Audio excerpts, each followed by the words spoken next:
Good day, everyone. I'm your host, James Hicks from Hicks New Media. Welcome to Perspectives in Focus, where we highlight the people, industries, ideas, and technology that are making positive strides within society. Today, we're going to talk about solutions to the systemic problem of well being within the workplace. Recent studies have concluded that this is a major concern both for the employer and also for the individual employee perspective. But listen, you don't necessarily need a white paper or a scientific study to tell you that. You feel it and see it every day within your surroundings. But what are those detriments to well being? How does an organization improve employee engagement, reduce stress and burnout, or simply create a more positive and productive work environment? Today's guest will help answer those questions. Genevieve Hawkins is the author of the book Mentally at Work: Optimizing Health and Business Performance Through Connection. She's a change executive with extensive expertise in leading major change programs in large organizations. We're going to talk about her suggestions for practical, relatable, and scalable guidance that businesses and individuals can take while maintaining that healthy mental state. Folks, let's get into it.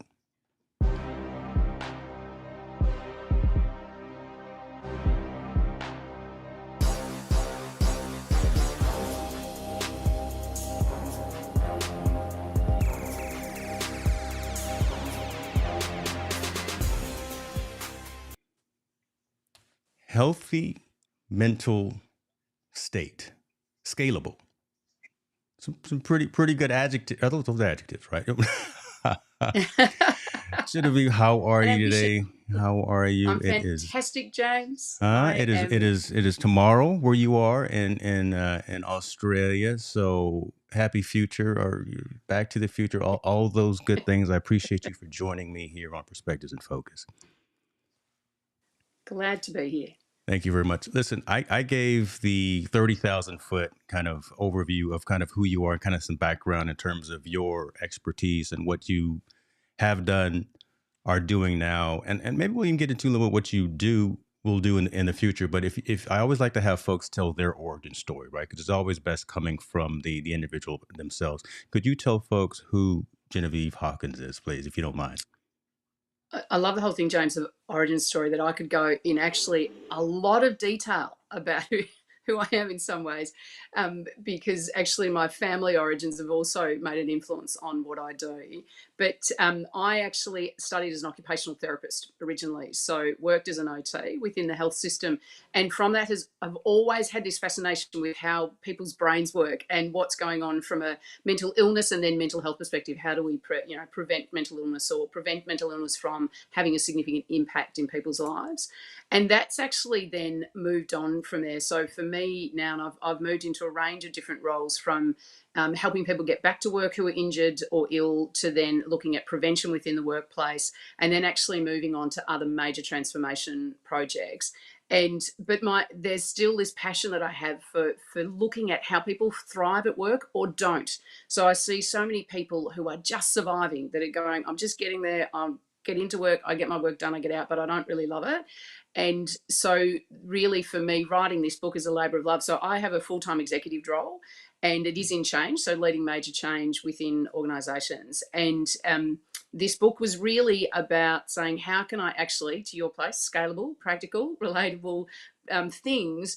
I think it's my OT background that comes back with those practical things, just to help people to go, can we demystify some of what goes on for us all from a mental health perspective, and then give some practical ideas for self, for team, for organizations to actually make a difference. Interesting. I see folks jumping in the community, asking comments, having comments and questions. So please, if you do have some questions for Genevieve, put a Q in front of it so I can get those queued up and we can go into those most effectively. The reason and the passion project behind writing the book, why necessarily was that a passion project? What did you see specifically, I guess, in your world, in your realm, that said, listen, someone has to do this. Someone has to write this book. Someone has to come up with these steps, this curriculum, and this kind of mindset steps that people can take to do Yeah. better and be better within their environments. Why did you really feel that you had to do this? I think that there's probably a few layers on it. So you sort of talk about going back to origin story. Hmm. I'm one of 9 children. I'm Wow. the eighth of 9 children, Okay. and actually that's a whole podcast in That's and a of whole nother itself. story right there. We got 2 hours. We can go into that one. It impacted me significantly. But actually, what I recognized from being one of 9 in a large family is that I appreciated community.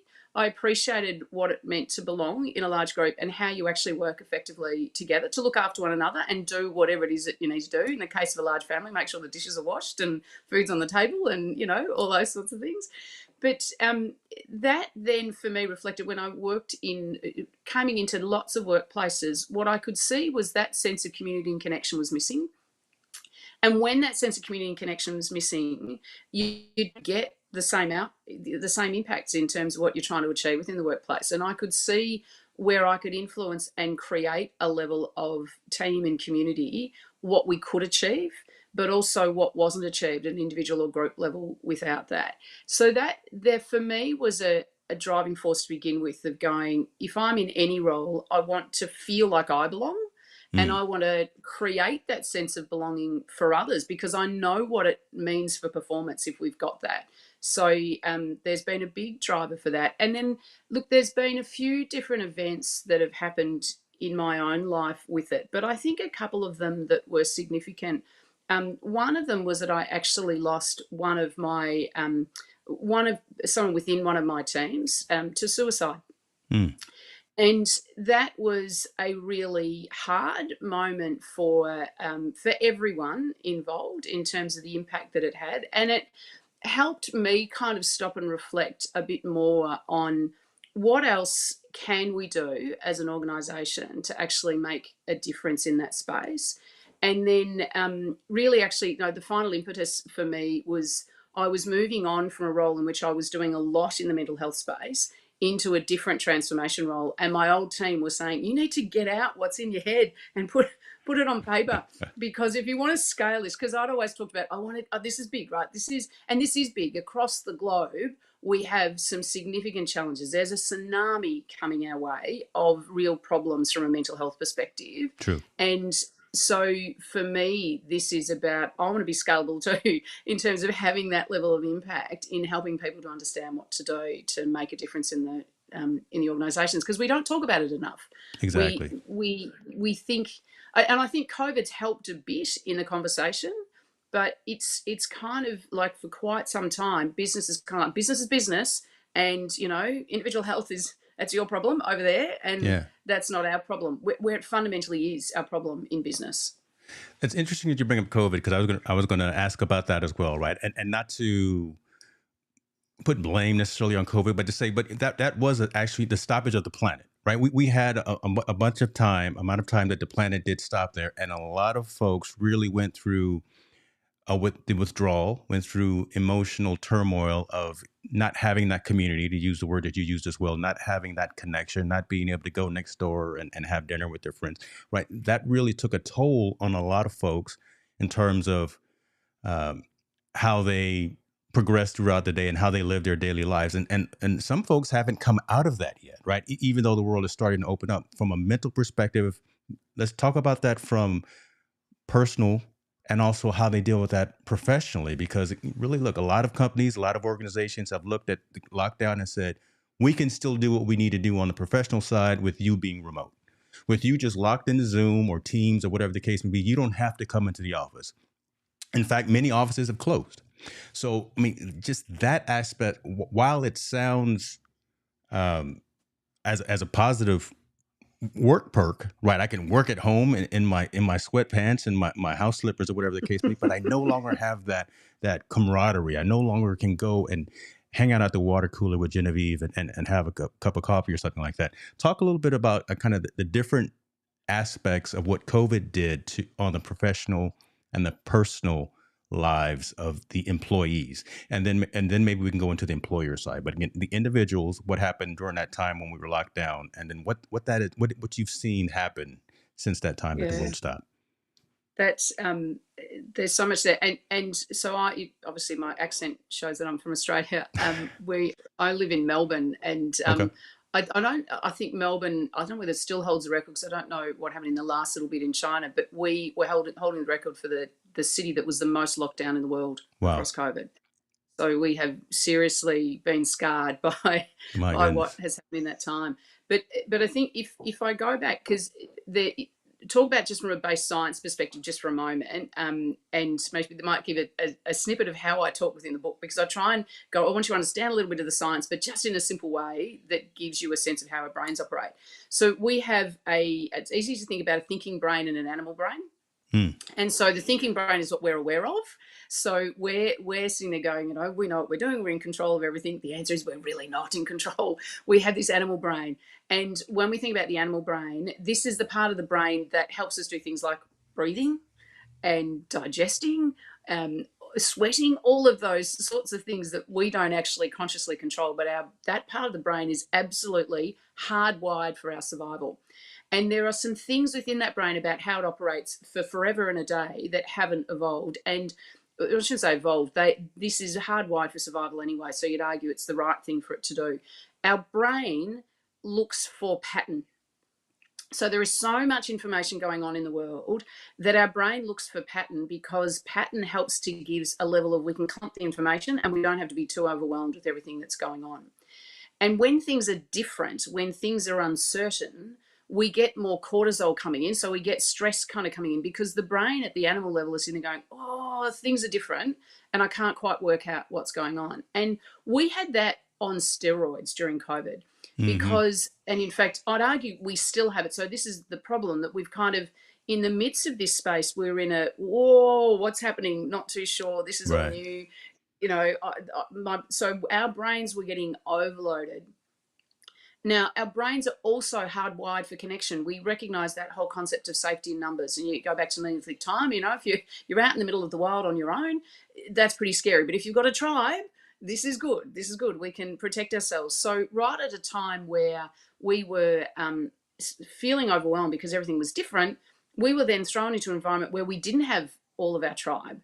We Mm-hmm. were isolated in a house, which has a massive, massive effect on how our brains are coping with things. And I think in the shift, and what I'm seeing here across the globe is differences now in terms of how workplaces are adjusting. So there are some workplaces, to your point, of going, oh, we don't need the workplace. Like, you can just do your work anywhere. It's fine. And there are other organisations struggling with, no, actually, we want to demand that people come back. And there's this interesting conversation around, will people go, no, I'm not going to come back. Right. So I don't want to work for you.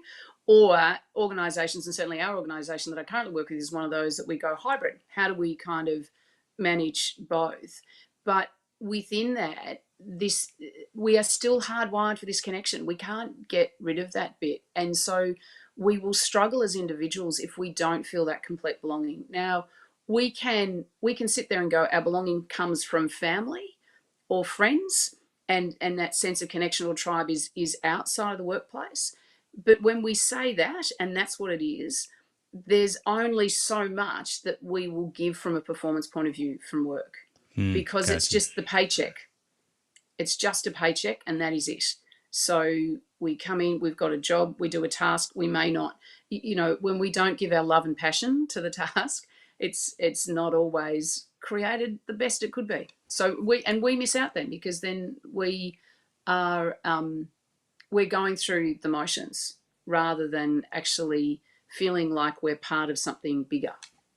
So how do we get out of that cycle? Right. Where I guess, let me ask this, the onus of the education piece, is the onus on, this is how I feel and how I need to be attended to in the office in my professional world, or is it really is it managing up or managing down, right? Does the employer or the employee really have the onus on saying, this is how I prefer and perform better within a work environment? Again, because everything has shifted ever since the world stopped. We throw all the old rules out the window, because now we have a whole different mentality in terms of how we operate.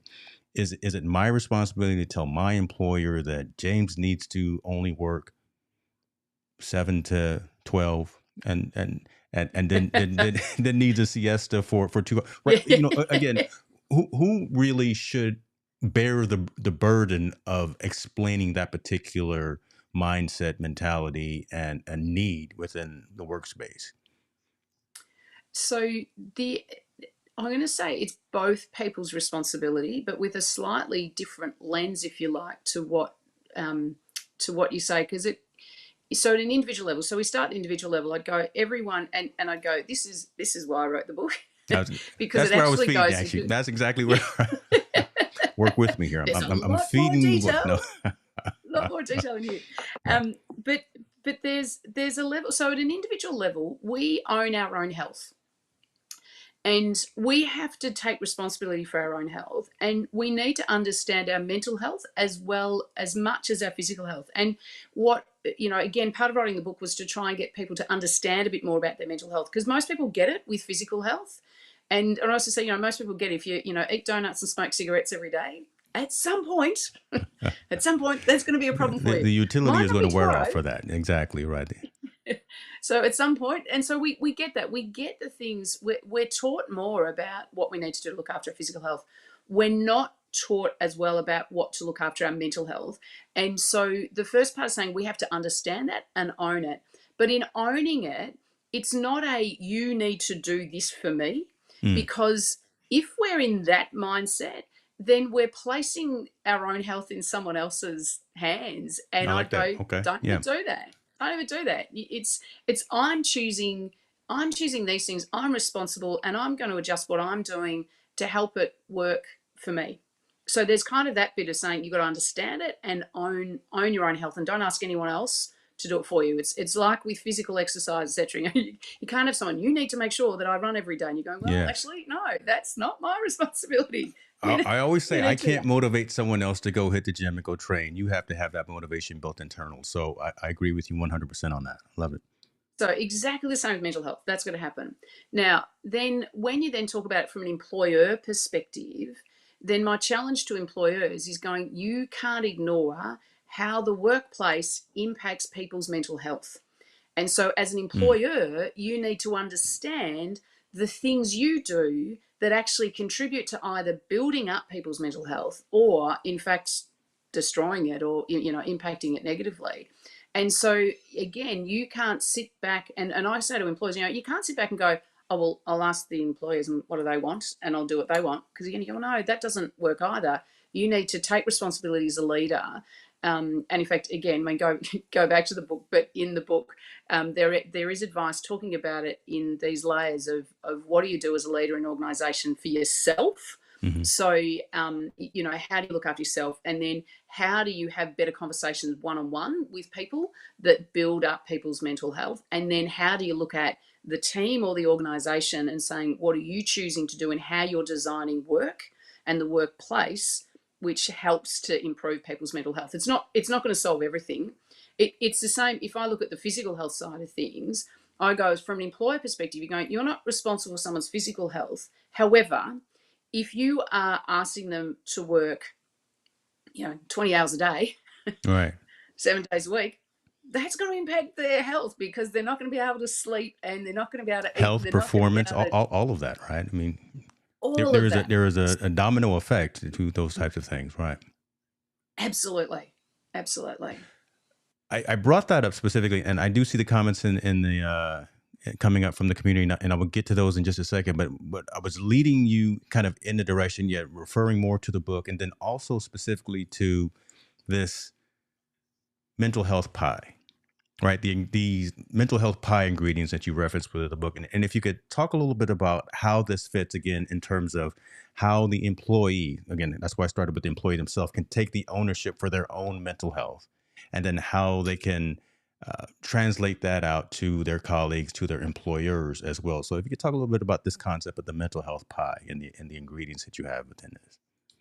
Absolutely. So, and you said again, I always go on that and then read the book because it's got a bit more detail in it. But so the basics around this, and the reason why I think about mental health pie, and in fact, I reference in the book, I had gone to see a musical around the time that I was writing this. I'd gone to see the musical Waitress, and I don't know whether anyone's seen that, but they talk about pies in there. And when I'm talking about what is it that's going to be the best model, and I'm like, oh, it's a pie. It's a pie. Like, fantastic way of describing it. Because what you want to think about with a pie is that it needs certain ingredients, otherwise it's not a pie. And so that's kind of the first thing about saying you can't just do one thing and you go, that's my one thing and I've got my mental health sorted. You're Mm. going, there's a combination of ingredients that make it work, that call it a pie. But everyone likes different flavors. And so there's a basic kind of ingredient concept, but then you want to influence and change that a little bit based on what it is that works for you. Then of course you eat the pie, so you need to actually make the pie again, so you've got to kind of keep renewing it. And at some points in time, some people can eat one flavor pie for a long period of time and it's great, but there's a point for all of us, could be short or long term, in terms of which we get bored of the flavor's not quite doing it for us. We still need the pie, so we still need the food, but we need to change it up a bit. So I want to give that as a premise to begin with, because the first rule in terms of looking after people's mental health is that whilst I can give you some science behind why we need certain parts of the pie, Mm. what works for you is going to be different to what works for me. So Very true. I I like can that. sit there and Yeah. go, here's some ideas, but that doesn't mean that specifically that'll work for you. So if we go around, so if I start on that top left, connecting to self. Connecting to self is actually being all aware about the animal brain. So it's being able to kind of connect in and go, what are my basic needs? And so it's that recognition of saying, am I sleeping? Am I eating? Am I drinking? Like, am I looking after my physical health? Because physical and mental health are so interconnected, it's not funny. But also, how am I tuning into where I'm at any point in time? Mm. So, what are my emotions doing? What's my energy level doing? Am I feeling safe or am I feeling threatened? Because that's that, like, connecting into going, is there too much cortisol running through this animal brain of mine? And again, remember, the cortisol gets triggered because we see uncertainty, difference, we feel like we don't belong. That's where that connects in. So if we go around to connecting to others, so there are these three really interesting, let's call them chemicals, because I think it's easy to think about chemicals in the brain. There's these three chemicals that our animal brain releases that helps to counteract when we're not feeling great, when we're feeling threatened, when we're feeling stressed by what's going on. The first of them is oxytocin, and Mm. that is about feeling like we belong. And so the next ingredient of the pie, after we've connected to self and we're aware of our own self, is to connect to others, because we all need our tribe. We all need that place where we go, oh, I feel safe. Oh, I feel like I belong. And I mean, you start talking about workplace as well as home. We do need that at work. Like, that's kind of a critical thing that businesses need to grapple with, is that you have to have a tribe at work. It can't be just at home. Right. So there are people that you feel like, I belong with. I've got something in common with. I can, talked about laugh with, share pain with. What about, whatever it might be. It's people, my people. If I go around, then, in fact, I'm going to go across diagonally then to contribution, because then contribution is about eliciting a chemical called serotonin. So if I go back to Neolithic time, because that's kind of a good way of describing it, about going, if I'm on my own in a wild, out in the wild, it's pretty scary. If I've got a group, then I feel more comfortable and safe with that group. If I've got a specific role to play in that group and that role is valued, then actually that makes me feel even safer and better. So if I'm the one that's really good at lighting a fire, or I'm the one that's really good at tracking those, Interesting. Okay. the wild bear's footprints and finding them, or finding the berries that go really well, whatever it might be, if I have a role and that role is valued, then that makes me feel safer, because I get serotonin hits that says, you've got some good skill here. You're valued, you're contributing. This is awesome. So we need to feel that. And then the last one is curiosity, because remember, talking about our brain is wired for pattern and keeps looking out for pattern in the world. This is food for learning patterns, looking at stuff and working out stuff is food for the brain. Mm. If we're just sort of stuck in our nothing's changing and what have you, then actually it's not good for the brain. In fact, there's all sorts of research talking about trying, how do we help to prevent things like dementia, and the importance of even of the simplest things like crosswords, of how do you keep getting your brain working and learning and thinking. We need curiosity. Okay. And the interesting thing within that is that that's a chemical called dopamine that we get there when we feel great, because we've gone, aha, I've achieved this, I've learned this, and my brain's going, that's awesome. And now dopamine gets a bad rap because it's often connected with addiction, particularly in terms of things like, the social media of going, I've got to keep going, how many likes can I get, or Right. Right. gambling.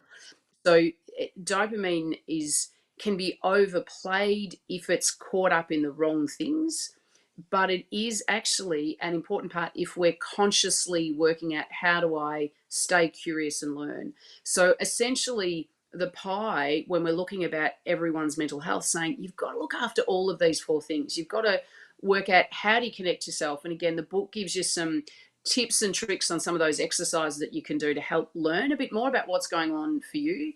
Then connecting to others, how do I find my tribe? How do I contribute to that tribe? And how do I stay curious? And if I've got that combination in my pie, I've got the best bet of looking after my mental health. It's almost like you guys were reading my show notes because you touched on some things that I was going to ask. So I'm not even going to look over here at my notes because talking about the social media aspect and the I consider it a detriment to our youth. Well, almost to the entire society because again, that swipe and you swipe left, swipe right, 3 seconds, and I have your attention span. And after that, I can't. Maybe I'll go into that a little bit later. But the interesting point that you mentioned, that I want to make sure that isn't overlooked: the fact that you consume the pie once, but then I guess you said you bake another one, and you continue to evolve. You continue to digest. You continue to make contributions. You continue to be curious. You continue to make sure that you're right. You go through all of these things more than once, and you evolve into. That's how you would evolve into a healthy mental state being by not just doing it once, not just getting things done one time, not just checking stuff off of your list one time, but actually continuing consciously to go through these steps, adding these ingredients, adding these particular aspects to your life to make sure that you are a whole, self-sufficient member of society, Human right? being. You can't just do this one time. I like that concept because again, You a lot of other cannot do it just once. yeah, a lot of other frameworks and philosophies will say, go out there, get this, do this, get this done, right? But no real subsequent types of activities, no types of things in terms of longevity, and like we said at the beginning, scalable, right? So allowing you to do And this from a long-term perspective. absolutely. I mean, it's the same as saying, if you have one day or you go on a retreat and you go, look at that, I've eaten brilliantly for a week and Right. I've done some great exercise and yoga and I come out going, I feel fantastic. And you're going, that's great for that For week. that week, But if you go back to donuts and if you do cigarettes it and 2 weeks before sleeping Thanksgiving and then Thanksgiving comes and well, that's another conversation. Get Genevieve's book. Um, yeah. let me ask you this, and we're going to bring this. Well, I'll actually bring this up in terms of a question here. Jim, I love you here. Is this part of the larger book tour? Yes, this is Genevieve. This is part of her larger book tour, and you can find her book at any major retailer. I actually put the link in the description, and I've pinned it in the comments of where you can actually get her book as well. So it's available on her website and also on Amazon. But I was yes. going to say Amazon. You get to Amazon, you'll get faster. Probably. Well, I can say I have to post it from Australia if it's by my website. But it is, Jim. It's on Audible and Kindle as well as paperback. Oh yes. Listen, I get credits for Audible, and it is in my list to add to my Audible subscription when my next credits roll around on the 27th. So you're on my list, right? I'm And on then my list. on the 27th, when I get my next monthly credit from Audible, I'll be Well, downloading. and you'll get to hear me read it too, James. It's me talking. So there you That's go. see, that's even better because so like my David Goggins books, right? The fact that he's actually in the audiobook and talking about it, it's always better to hear the voice and the inflection and from the author themselves. So I love that. So there you go, folks. Go get the book from Amazon. The link is in the comments and the link is in the description as well. Um, Cheryl is here and she's asked a question. She says, in the book excerpt, you say a percentage of depression up with Australian people was a conclusion based on the pandemic aftermath. And I think we kind of touched on that as well, but I wanted to be cognizant of the question in the community and Yeah, actually no. Well, answer. so the answer actually shows no because I actually wrote the book pre-pandemic, and so we've seen worse things since COVID has come through. Mm. But this was one of these things where I was watching the world pre-COVID and going, there's this tsunami coming, that the way that our world is operating, um, we're going to be hit by these waves. And of course, I hadn't seen COVID around the corner. And I ended up publishing the book in the first year of COVID, but it had already been written just before COVID started. In fact, I questioned whether I'd actually publish it because I thought, oh, everyone's now talking about it. And my sister kicked me up the backside and said, get that book out. You've still got to get that out. But there's no doubt that what you've then seen over those years of COVID is that then we've continued to worsen. And then you add on to that, there's so many other things in the world that's causing uncertainty. And this is part of the challenge. Essentially, our brains need certainty and connection to actually feel okay. And so what's happening, not just with COVID, but with things like wars, the climate change uncertainty, what's going on with regards to, I'm going to say, polarizing views on things, wherever it might be. So certainly from Australia, watching, I mean, so Australia's got a whole range of challenges as well, but from watching America, seeing some of the things from a racial tension perspective, some of those things where things are quite polarized, that's actually also contributing to how our brains are feeling, and that uncertainty and loss of connection, or kind of feeling like we're being attacked. So it's like, I've got to stick with my tribe because I'm being attacked. But actually, the challenge for us is to try and understand that our tribe is a human race, and that's the bigger challenge that we need to get to. There it is right there. Mr. Worthy, you joined just in time because Genevieve just dropping gems right here talking about mental health, mental awareness, how to deal from a professional and a personal perspective. So glad you were here, sir. I'd be remiss if I didn't bring up the questions from the community because they're more important than anything that I have to ask. Mr. Natividad here is saying recommendations for working around cognitive disabilities, right? Combat wounded from TBI, trying to remain competitive and self-doubt is his biggest obstacle. Your thoughts and how to address that niche of society, right? Who have external, internal forces affecting them from being able to, I don't even want to say be successful, but just maybe flourish, right? In a way that they want to. So they're definitely successful, but just being able to flourish in a way that they want to after going through particular traumas of things of that nature, TBI, PTSD, combat veterans, things of that nature. Your thoughts on that?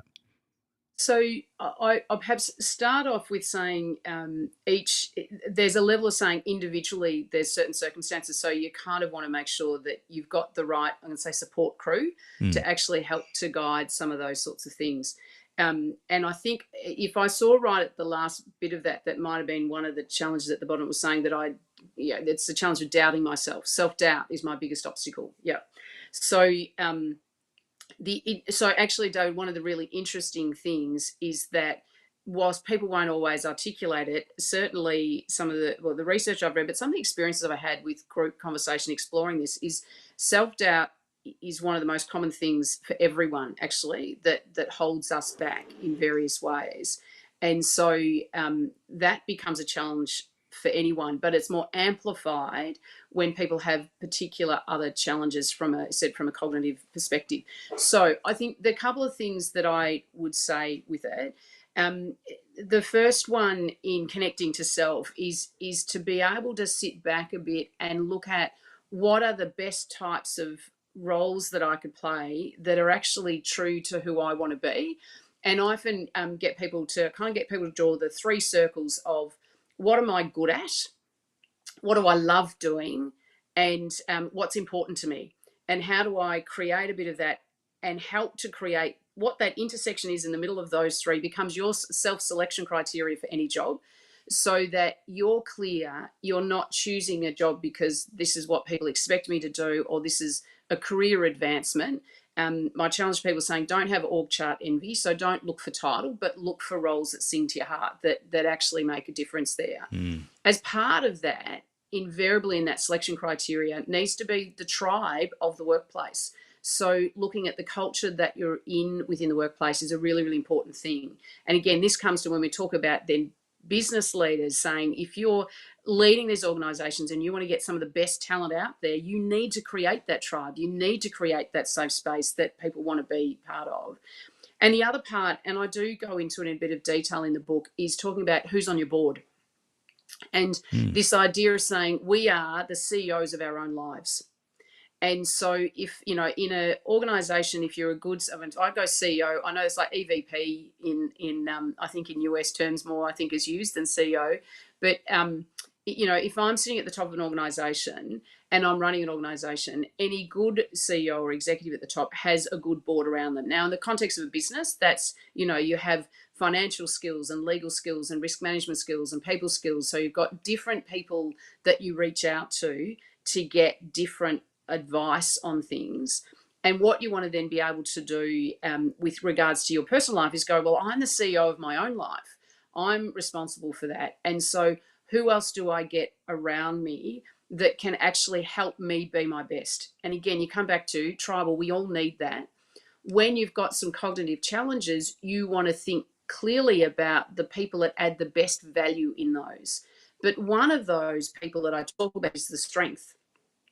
We need people who can stop and remind us of the good things in us, the good skills, the things that we are making a difference with, so that it helps us to overcome the challenge of saying we've all got flaws, we've got different areas that we are challenged on, but having those people around you that go, hey, you're awesome, and let me remind you of your awesomeness and the skills that you bring to the table is a really important part of challenging that self-doubt. Now, hopefully that gives enough an answer. That that's a whole said that we can go into all sorts of Yeah. detail there, but hopefully that gives you a bit there, David.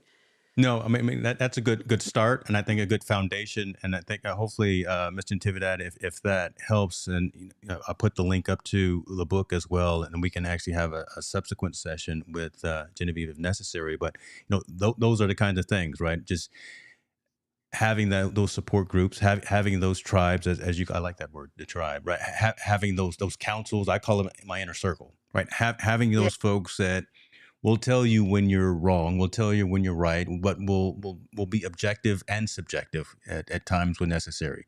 Who Steve Worthy, who's in the comments, I can call him at 2 o'clock in the morning and he can yell at me and he can scream at me, but we can hash things out and we can have those types of personal and professional conversations. And I think not shying away from the need for community, for a tribe, for support systems is something that we need to be cognizant of.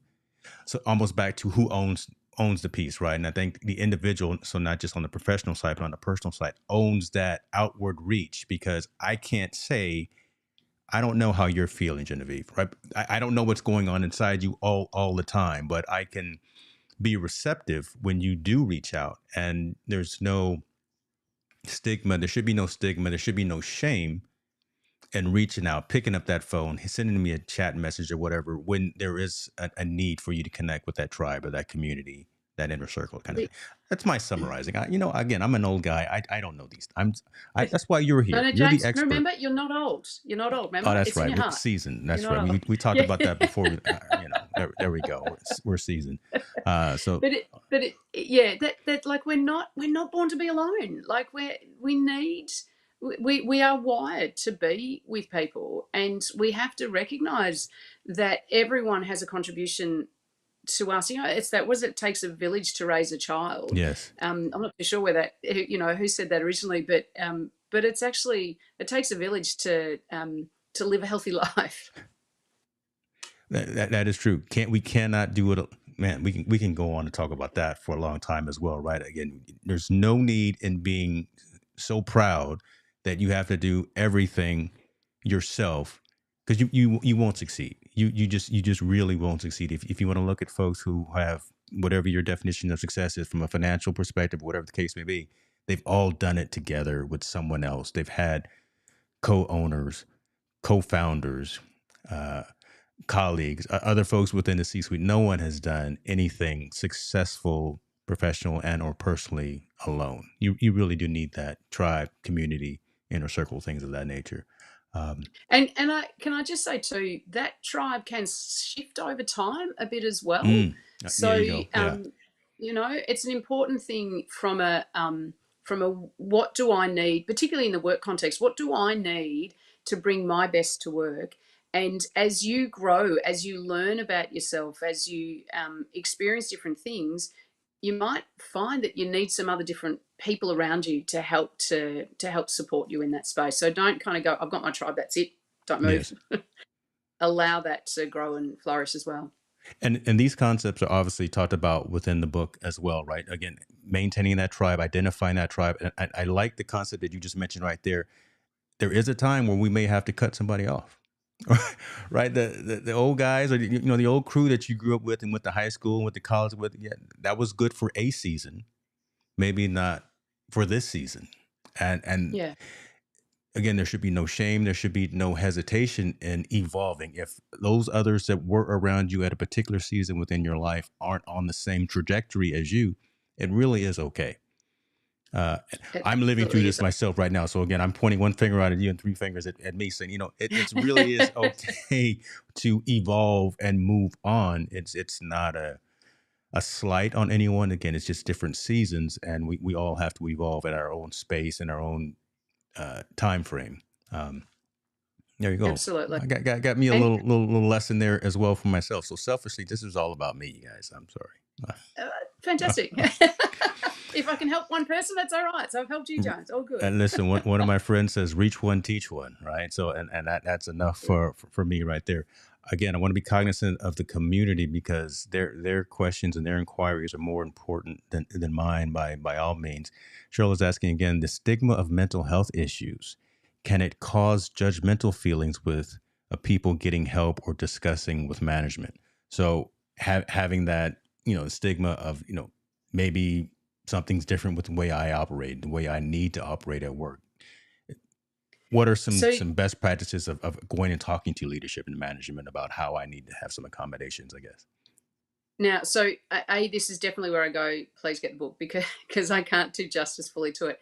But if I go at a simple way, so is there a risk of a stigma being attached to it when you go and talk to management? There absolutely is that risk Mm, if the management are not actually aware and thinking about what it is that we need to do more broadly within the organisation.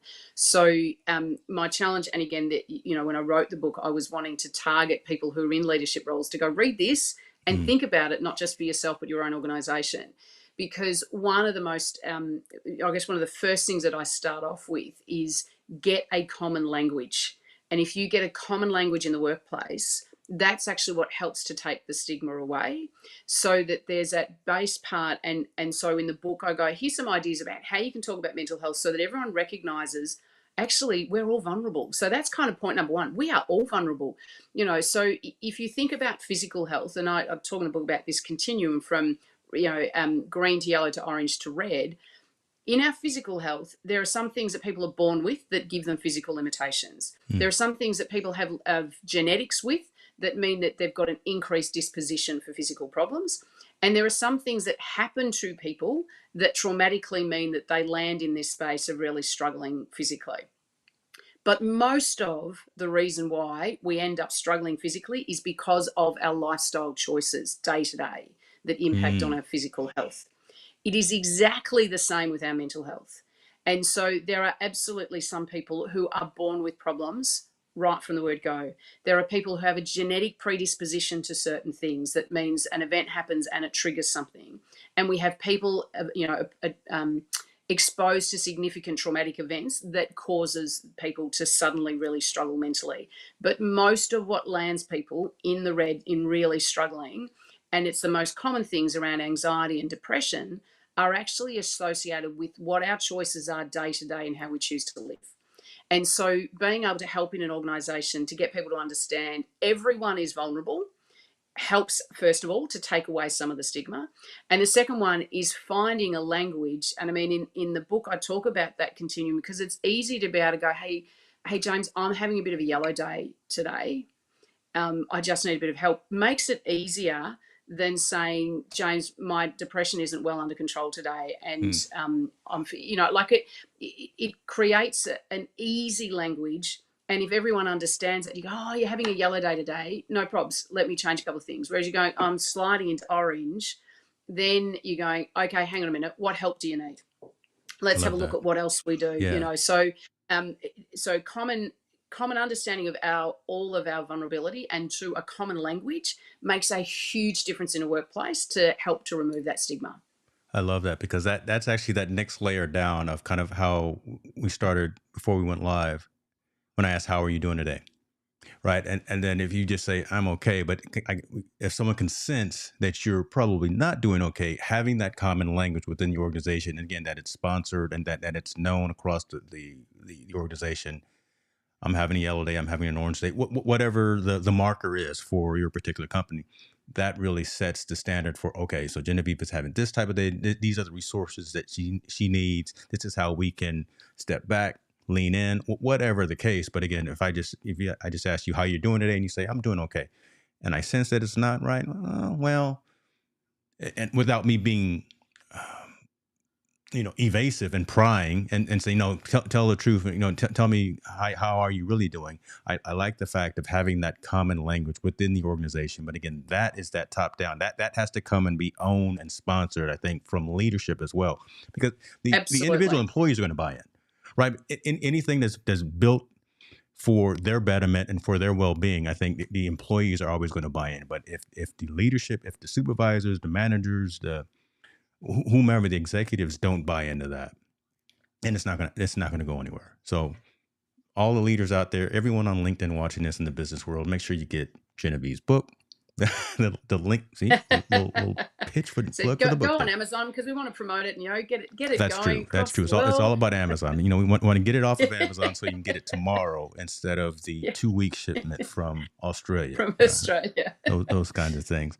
Um, And it's cheaper too. you get what you pay for, though. There you go. You get what you pay for. Well, I know it's the same book. It's just a different Geez, distribution work channels. with me. I'm trying to work with me to work with you on Sorry, this. James. Sorry. Okay. Mr. Worthy is asking a question. With so many people concerned about AI replacing them, how can someone overcome these fears and use AI to leverage their performance? It's almost a different conversation, but let me add on to this, Steve, if you don't mind. I'm going to interject and ad lib. How do we maintain our positive mental state within the workplace, knowing that there may be external forces that could be knocking on our door that could replace us, right? The pervasiveness of AI is not going away, right? It's here. It's been here, but now it's here. And now it's commonplace, and now folks are seeing it on the news, and they're reading about it in the papers, whatever the case may be, and they're intimidated by it. How does one stay locked in and focused? How does one stay productive mentally, physically, Mm, and all the mm. abilities at work We, with these robots and these algorithms we, possibly taking over? yeah, we could be here for the whole Let's go. day, couldn't Listen, we? well, you know what? I got another session in about an hour and a half, but we can reschedule and we can bring you into the community and we can talk more one on one. So let me just give a couple of sort of quick things within that, because in fact, funnily enough, in my current role with the stuff I'm doing, I'm actually implementing AI into the business that I'm supporting as well. So I'd say a couple of things. I want to talk specifically actually in that reference to AI and the broader piece around change, because the interesting thing is that absolutely the world is changing, and the rate at which things will change from a technology point of view is going to blow us away. So, what in 10 years' time, we're going to look back at what we were doing and how we were operating now and laugh and go, I can't believe that we were, doing this. I can't believe we used paper. It's like we laugh and go, I can't believe people used chalkboards or slates back in the day, and now we're in a different world. So things are rapidly changing. As I read stuff around the impact of AI, and absolutely some jobs will change, but actually nothing takes away from what is really important, and what AI can't do is about human connection. And so we might be able to go, AI can help us to give some incredible insights, but actually what we need then is the skill set to say, how do we take that and get people inspired and excited to do things? And so our ability to connect with people and our ability to lead change becomes really, really, really important in getting best results from things like AI. So there's a kind of part answer to that on AI. The other part for me James, to your broader question, that there is absolutely constant change. Mm, And how do we manage the things that are constantly changing? It keeps coming back to tribe. So it's how do we stay, if I feel safe because I feel like I belong with a team and I'm contributing to a team, collectively as a team, we can then be curious about what's happening out there in the world and what are the mm, things that are impacting on us, and how do we get excited in that curiosity going, oh, this is interesting, we've just been faced with this next mountain. As a collective, how do we look at each other and go, right, team, how do we want to deal yeah, with this now, what do you want to yeah. do? But the connection between each other and that safety of going, I play a role in this team, we've got to get that in order to be able to get excited and curious about the changes that are happening around us. Excited, curious, pieces of the pie, which we continue to consume as we continue to evolve. Just bringing it all together. I love that Love it. piece. Um, Genevieve, what's next, right? I mean, you've got the book out, and hopefully it's having some positive impact. I know it's had positive impact on my community here because I'm getting some back channel messages as well. Folks are saying that they enjoy this show and they love the comments here. Um, where can folks continue to stay in touch with you? Yeah, I've got your website listed below you there, the mentalyatwork.com.au. But talk to us a little bit about how folks can learn more about what you're doing and the book that you're talking about right now and anything else that you may got going in the near future. So this is perhaps where my, my publicist might, hit me across the wrist and going, Genevieve, you need to do more. What are you doing? So I'd go, the starting point is the book. Have a read of the book.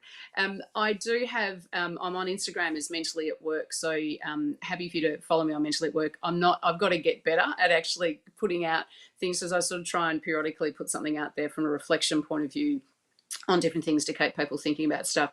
And I am doing so via my website. I am at times doing, paid speaking events or paid facilitation type things. So you can reach out to me. I'm juggling that with a normal executive job as well. But there are, for me, it's actually having these sorts of conversations, James, that are really, really important to go read the book, think about it. How do we digest that? What are the things that we can practically do now to make a difference? I am planning to write another book, but that might take a couple of years before it gets out, which is going a little bit deeper into part of one of the chapters within the book on some of the common challenges in the workplace and helping leaders to think about this from a mental health perspective. But at the moment, really, the main aim is to try and get the word out around there's these practical things we can all do.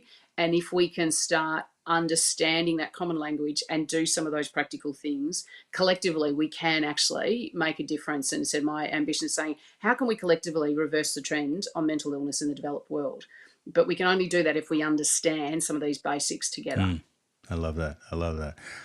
One final question that I want to ask because we've talked on this topic and this statement for a while today, and it's you mentioned tribe, team. How important is being in person versus remote these days, right? And again, Oh, that I know again we can take kick your shoes off, pour another cup of tea, right? We can let's have go another for a while with conversation. that, but I mean that really kind of is at the heart of it, right? Because we started on that being remote, being at home, not being around the community, around the tribe, around those inner circle. I mean that really is that can be detrimental to a high majority of folks when for decades we've been that we've been in the office, we've been at the coffee shop, we've done those kinds of collaborative activities, and now it's all Zoom and Teams and WebEx and whatever the case may Yeah. be. Your thoughts on what Cheryl was saying? So I'd sit there and go, nothing beats in person. Nothing beats in person. No matter how good technology gets, no matter how much we feel with some Hmm, technology, it's like people are literally in the room. We are physical human beings, and nothing beats that physical connection. that's good. Um, so I'd encourage workplaces to think about how can you create at least, and I'd go create hybrid.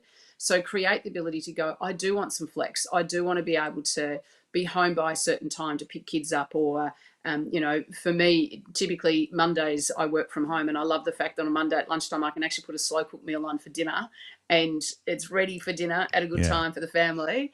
And I can smell this, the afternoon aroma coming I through. love it. But we all have these things. So I think trying to find the balance between the two is really important. And then there's a whole other chapter or conversation we could have around when we are remote, because the reality is, and I think even like pre-COVID, I was always running teams of teams across Australia. So I was used to the fact that I wouldn't see my team all the time. So there was still, at least, there were times when you go, I'm making the effort to go and see them and connect with them. But then it's also, what else do you do to create rituals of connection? So that's the other Mm, piece of saying, even if you are virtual, what are the rituals of connection that really help you feel like you belong? But the two practical things I would say, well, one practical, one kind of perhaps a bit harder. The harder bit is saying, I will still feel connected to you in a workplace, even if I'm remote, if I believe in the cause for what I'm doing.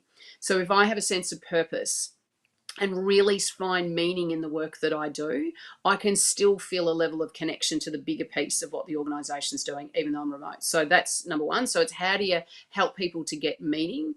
And the second one is actually around, this is a practical one, find out what you have in common with that person that has nothing to do with work, and remember that, and weave that mm. into conversations. So I am, thanks to my son, a mad Star Wars and Marvel fan. And I so I love the fact love it. that when, a new Mandalorian comes out, I have people going, "Oh, a new Mandalorian's out." So you find those little things that you can have a That's bit of too a cool. laugh about and a conversation with. They're little, but they make a difference. To go, my brain then registers, I'm part of the tribe with you because you're a Star Wars fan, or you like cooking like I do, or you like cats like I do. Whatever it might be, our brain recognizes that. Man, I love that.